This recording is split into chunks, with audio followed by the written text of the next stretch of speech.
Hello everyone, that Manga Kid here, today to do the first of hopefully many manga discussion videos. This is not a spoiler-free review, so if you are looking for a spoiler-free review, I do already have a review of The Flowers of Evil on my channel. However, this is going to be a discussion. I recently reread The Flowers of Evil again by Shuzo Oshimi, and I want to talk about it. I want to talk about some of the themes. I want to talk about the things that stand out to me.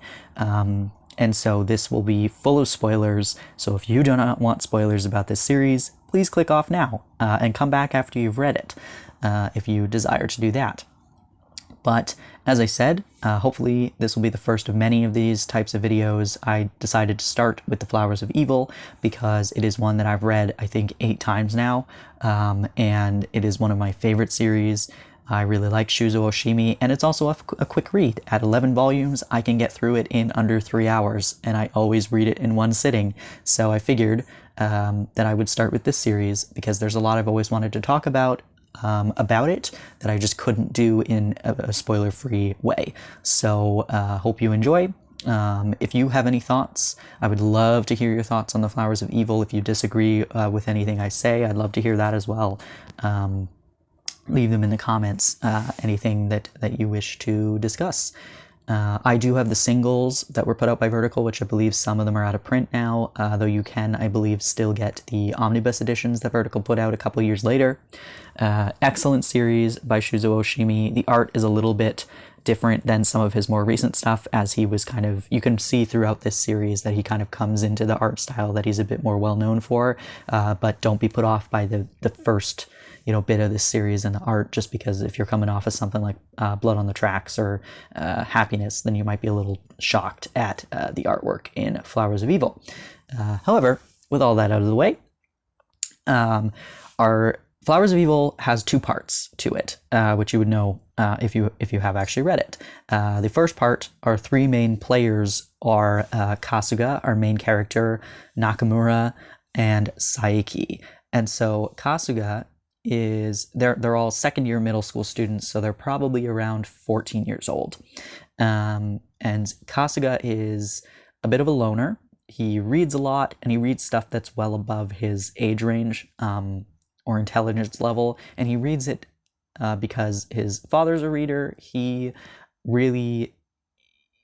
kind of high on himself that he reads all these like difficult poetry and books and stuff, and so he feels superior to his classmates and everybody in his small town. They live in a very small town surrounded by mountains, and that's a big theme in this series, is the feeling of being trapped, feeling stuck, like you can't go, like you can't get free, and feeling a sense of superiority, or just like, I'm too good for this, but there's nowhere else for me to go, kind of thing.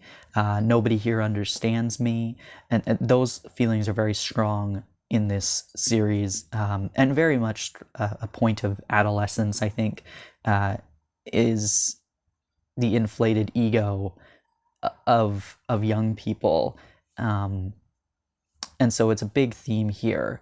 And this series deals with puberty and what it means, and perversion and what that all means. And so Kasuga is infatuated with Saiki, his very popular, beautiful female classmate. And so one day he steals her gym clothes because he's in the classroom alone and she's left them there by accident, and he ends up stealing them. And his classmate, who is extremely mentally ill, Nakamura, happens to see him do this, and she is so happy because she, sees herself as a pervert. She kind of views herself as, again, kind of superior, but in a really,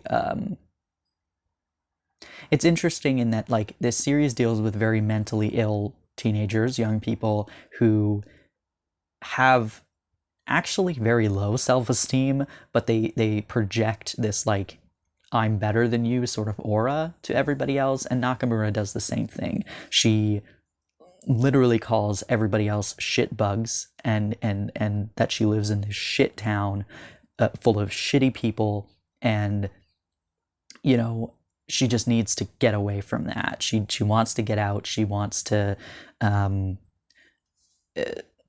somehow, you know, find somebody else like her. And when she sees Kasuga steal Saiki's gym clothes, she's like, oh my god, I found somebody. I found someone like me. And so she takes it upon herself to blackmail him and sexually harass him, basically. Not basically, she is sexually harassing him by making him wear her gym clothes on a date with her, by, you know, doing all of these things that he was not going to do, but under her influence and blackmailing, he does them. And it's, you know, people talk about this series and they're like, oh man, this is so messed up, and you know, the first half is so full of like this deranged kind of relationship between these three characters, and particularly between Kasuga and Nakamura. And it's, you know, it's done up, and it's really shocking, and engaging and interesting, but disturbing. If this was happening to your classmates, you would be like, oh no, this is not something I want to be involved in. But you know, you see things like Kasuga, you know, wondering why he's the only one suffering, why he's at this point. We're about to reach a big moment where him and Nakamura go and destroy their classroom, just completely destroy the classroom. And he's looking for Nakamura's attention, looking for her acceptance. He's found somebody as well who just, you know, doesn't necessarily understand him because he thinks she's nuts. But for some reason, he can't let go of the attention that she was giving him. He just, as much as he wants to get away from her and not be involved, there's something pulling him back to her. And when she kind of, as a lot of abusive, manipulative relationships go, as soon as she pulls away and is like, no, you're not interesting to me anymore, he desperately wants her attention. And so, you know, they go and to prove to her that he's serious, you know, the two of them completely destroy their classroom. And but this moment here just before that of, you know, him asking why he's the only one walking through town at night, you know, with these gym clothes, with this secret, this disgusting thing that he's done and is about to do. You know, why am I the only one basically suffering? You know, not really acknowledging that he brought this on himself by stealing the gym clothes in the first place, that that he doesn't have to go along with what Nakamura is doing. If he had owned up at the beginning, all of this could have been avoided. But yeah, that feeling of like everyone else is, you know, normal and at home and sleeping right now, and I'm here doing this, and why me? But yeah, I think that's such a big theme of this.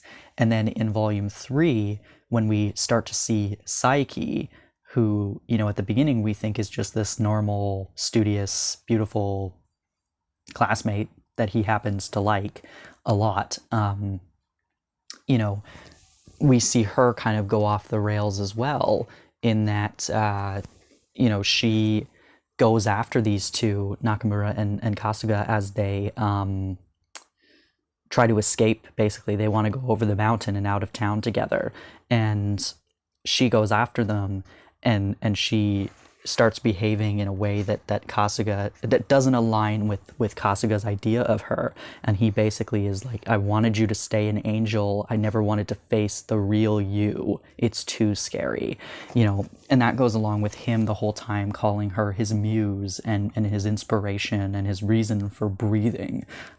He had put her on a pedestal that no real person could have lived up to, and him realizing as soon as she kind of actually opens up to him and shows him who she really is, he's not interested in that. He wants to keep pretending that she's some godlike thing not a real person. And I think that's such an interesting thing, because a lot of us do that. We play something up to be more than it is, and as soon as the reality hits us, we're like, no, I didn't want you to pull the curtain back. I wanted to just live in that moment and pretend that you're perfect, or that this job is great, or that the person I look up to is not actually a horrible person. Please don't pull that curtain back. And I think that's such an interesting thing to point out in this series. So then we hit kind of the next phase, because volume 3 ends with that, ruining of the classroom. And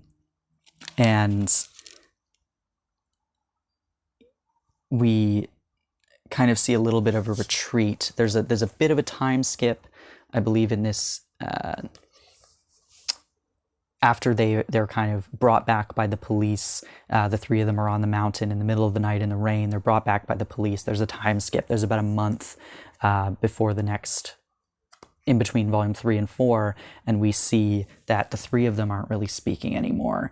They're at school. There's rumors about kind of the fact that they were on the mountain together, but nobody really knows what actually happened, and their parents are kind of like, smarten up, stop talking to these people. And so they're just kind of all going about life as it is. And then we see, Kasuga sort of, wanting Nakamura's attention again. And this particular scene here, which is not new, like it's not a new thing. You see this a lot in film and TV and books and whatnot, where you have this moment of the character at a crossroads of, he's on his way to see Nakamura and do something horrible again, to prove himself to her. And he sees his old friends across the street talking about a comic or fighting over snacks or something. And he has this moment of, oh no, like I could be over there right now. I could just go and talk to them or be with them. And instead he turns his back and decides to continue with his plan. And again, that like us versus them, I can't go back to them, I'm not like that anymore. And so he goes over to Nakamura's house and he meets her father, who is just this nice man who doesn't know what to do about his daughter, who clearly is not well mentally. And he's just at a loss. And so Kasuga goes to her house and goes in her room and sees her notebook. And we see, the really angsty young people things that she's writing. And then she finds, Kasuga, and you can see in her notebook how happy she is. And then they didn't go over the mountain, and she just has, we didn't make it to the other side. We didn't make it. And that moment, he's just crying and upset and mad at himself that he couldn't do this for her. And it's just so, like, it's really heartbreaking, actually. And so in that moment, he feels like he needs to save her. He has this feeling of, Saiki will be fine. She's popular. She'll go on with her life, but Nakamura is lonely, and I'm the only person who can save her. So that little, heroic kind of complex that he has comes back in full force. And then we see them go on to their master plan, which ends in them trying to kill themselves publicly, which is really horrible. And you see how horribly ill they are, in that they've just kind of caught up in each other's fantasy. And it's really quite sad. And then you also see Saiki getting involved. And my kind of favorite thing is the involvement of Saiki's friend Kinoshita, or I think her first name's Aya. She sees what's happening. She sees her friend suffering, and she sees that these two are kind of at fault. She knows that they've stolen she knows basically everything because Saiki tells her everything at one point.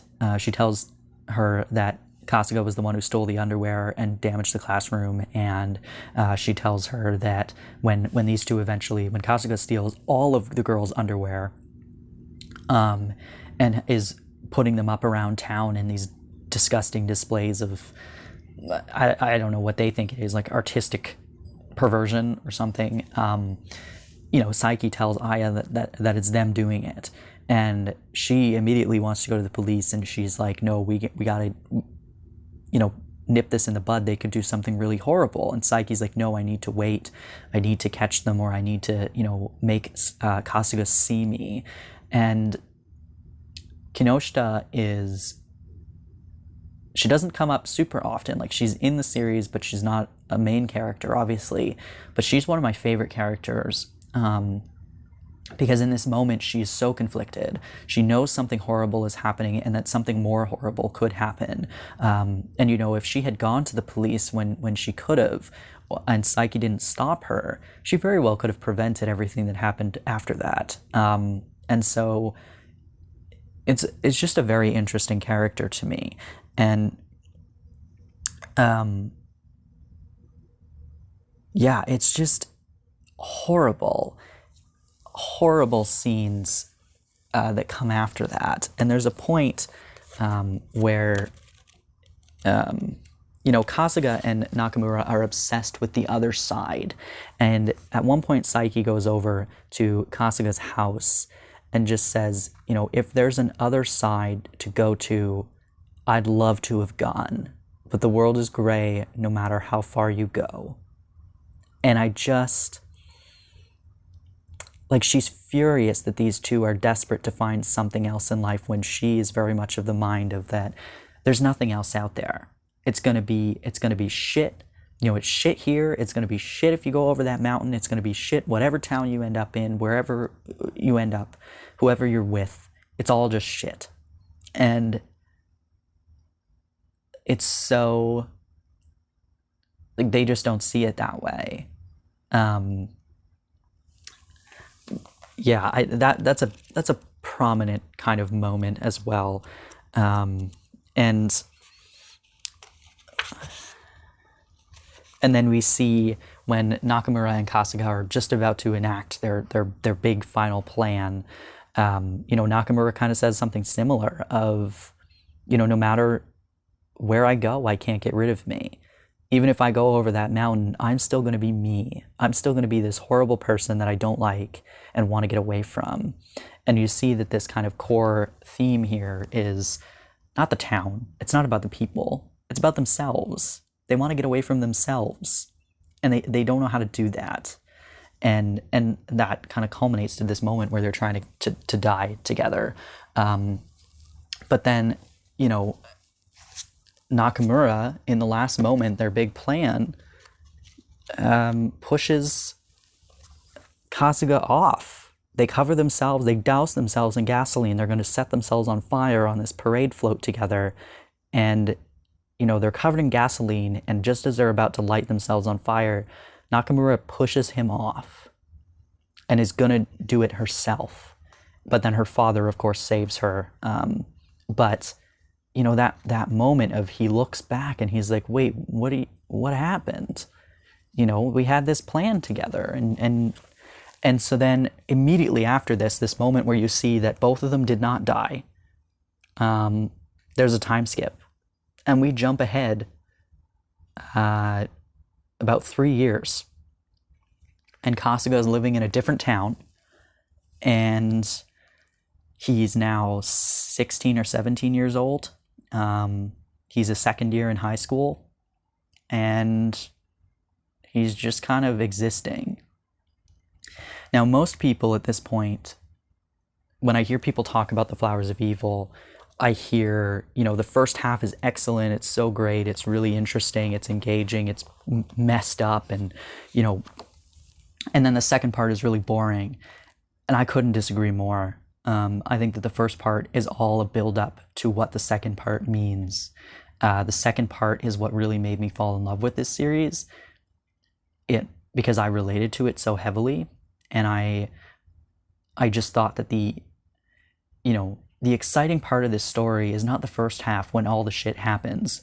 The shit hits the fan in the first part, but the second part is what happens after that. What happens when you go through something horribly traumatic and you don't have answers?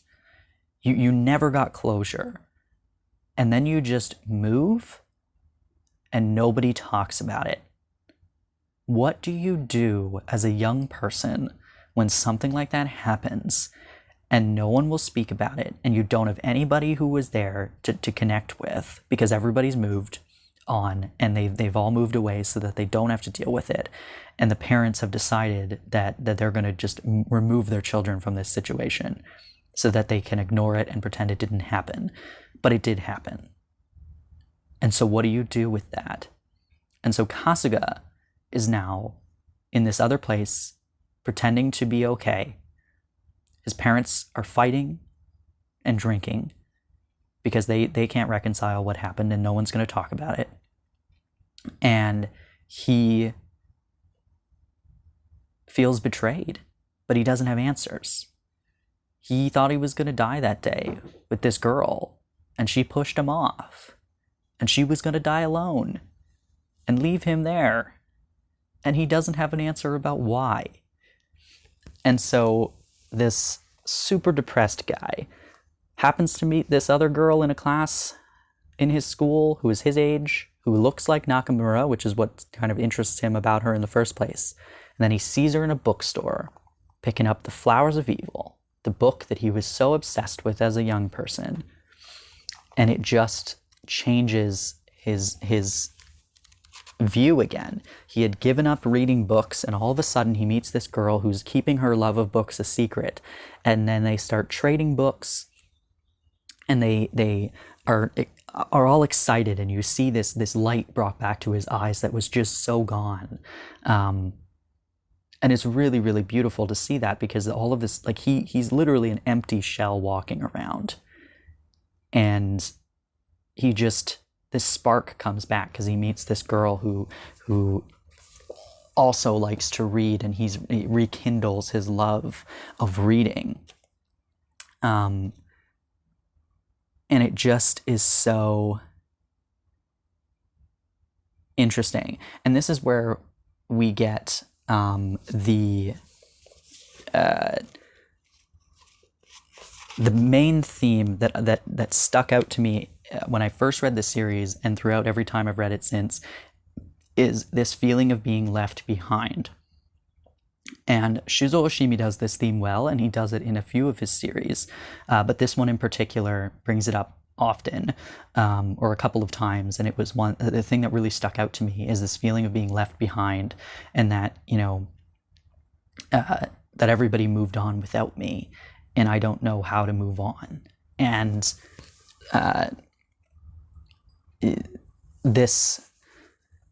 they're talking about a book series, and she says, the scene of being abandoned, of being left behind, and Kasuga's talking about what he loved about this particular book and everything, and it just, like, it kind of resonates and brings that back home, that theme. And that's kind of the first time that we really see him kind of processing that.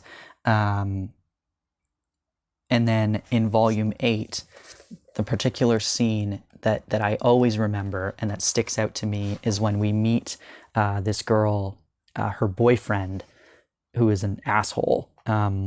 They go to... He's jealous because Kasuga's hanging out with his girl, and they go to this hangout spot, this cool hangout spot, and there are all these teens, eating pizza and doing their thing. And Kasuga's not social. Like, he's got really bad anxiety. He doesn't go out with people, and he's in this situation, and this guy's kind of picking on him. Her name's Aya. I don't remember what Kinoshita's first name is. But it's really hard to watch, and it's something that stuck with me because I've been in this situation.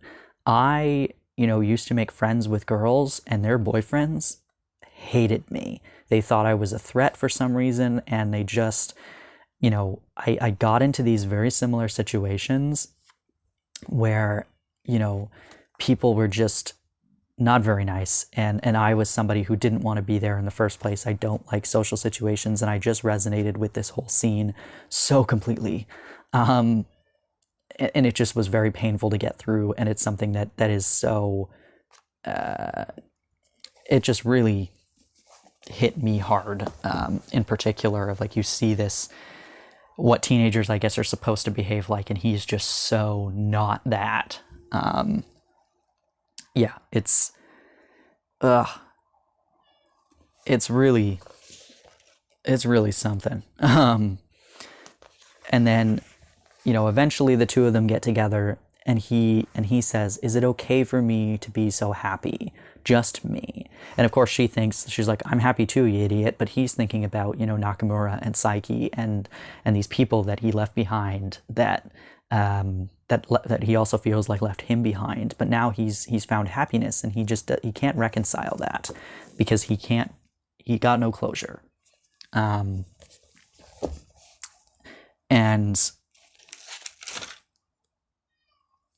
then we hit another key moment that I think about constantly. When I think Flowers of Evil, this is the moment I think of, which I think is strange, and I don't think that this is a common thing. But I think of this moment when Kasuga goes back for his grandfather's funeral to his town of people that hate him, because they all know what happened that day when him and Nakamura, what they did. And he meets up with Kinoshita, and she's telling him, you know, asking him about Saiki, asking him about Nakamura, and she hasn't seen any of them since that day. And she feels so, you know, responsible and involved, but she got left behind in this town while everybody else moved away. And she had to deal with the guilt and the aftermath, and the fact that she lost her best friend that day, because Saiki also moved. And, you know, Kasuga, who did run into Saiki at one point recently, says, yeah, and she says she's happy. And this face that she makes, that Kinoshita makes, of like, oh, you saw her and she spoke to you, you know, but why hasn't she called me? Why hasn't she reached out to me? And then she just starts crying, and she's like, I got left behind. You all got to leave. You know, and she thinks that it's her fault. She's like, I'm the one who told on you guys. I drove you all away. And, you know, this feeling of being shut away in this town, the only one left, is heartbreaking. And this scene just breaks my heart. And this is what I think of when I think of the Flowers of Evil, is Kinoshita and her feelings of guilt and of, you know, solitude. And it just is so sad. You know, and then we have the final volume. Kinoshita gives him the information he needs to find Nakamura. She knows where she is, and she tells Kasuga, and so him and his girlfriend Aya go off to find her, living now with her mother. And this, you know, this moment, he just is like, I'm so happy you haven't disappeared. And they're all, you know, different people than they were 3 years ago when they did that, but they start fighting, they start fighting, and then they kind of start play fighting in the water, and they're just, you know, and you see these smiles on these people's faces who for so long have just been tortured, and by their actions, by their feelings and their thoughts, and you know, the lack of closure. And then, you know, they're laying on the beach, and Nakamura just says, don't ever come back. And I think she says, yeah, you normal man, don't ever come back. And he just gets that closure, and that's it. And then the rest of it is just another time skip of you get to see the future a little bit farther, and you see that life goes on. And it's so, like, it just gives me chills. I really, really love this series, and I implore you, if you've read it before and you thought the second half was boring, I beg of you to read it again and really, really, look at these characters. And there's also a moment there's a point, it's in volume 9, when, Kasuga and his parents haven't really interacted much. They haven't spoken about what's happened. They haven't dealt with any of their feelings, and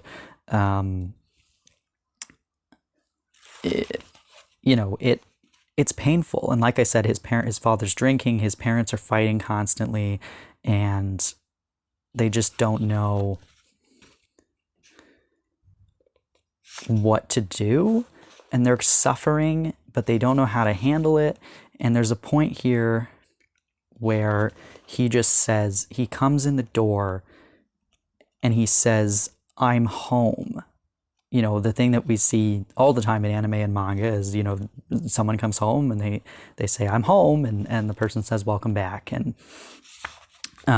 he walks in and his parents aren't really looking at him or talking to him, and he walks in and he says, "I'm home," and they don't really respond. And then he shouts, "Mom and Dad, I'm home." And they both the mom starts crying, and the dad, really looks at him for the first time in probably years, and they just say, "Welcome home." And that moment of everybody acknowledging and realizing that this pain that they all went through, that they never dealt with, is starting to heal, finally. That the light has come back into his eyes, and they're ready to move forward as a family. And I just, again, connect with that so much. And I think that a lot of people who went through a very angsty, troubled, young adulthood, that "I'm home" moment, when you finally acknowledge everything that you've done and you feel like you can finally move forward, and you're just like, "I am ready to accept, I am ready to heal, I am ready to move on and stop wallowing in my own, feelings." And the people that you love and that love you, who've kind of given up on you, see you and go, "Okay, this is the turning point. This is that moment. Welcome back." I just, yeah, if you've read this and you did not like the second half, I implore you to read it again and really, really look at those moments. And it's just, this series is so good. I really, really love it. Yeah, it's a tough read. The first half is tough to read. The second half for me is tough to read as well, because it's so full of emotion. It's not full of the flashy, things that happen in the first half, that horrible, all of these horrible scenes that are so out there and really striking. The second half isn't full of that. The second half is full of emotion, and it just really hits me every single time. And especially the final volume, I think it's just wrapped up so beautifully, and I think that it's just, I really, really love it. And if you have made it this far into 33 minutes of me talking about this series, thank you. I hope you enjoyed. I would love to hear your thoughts on The Flowers of Evil.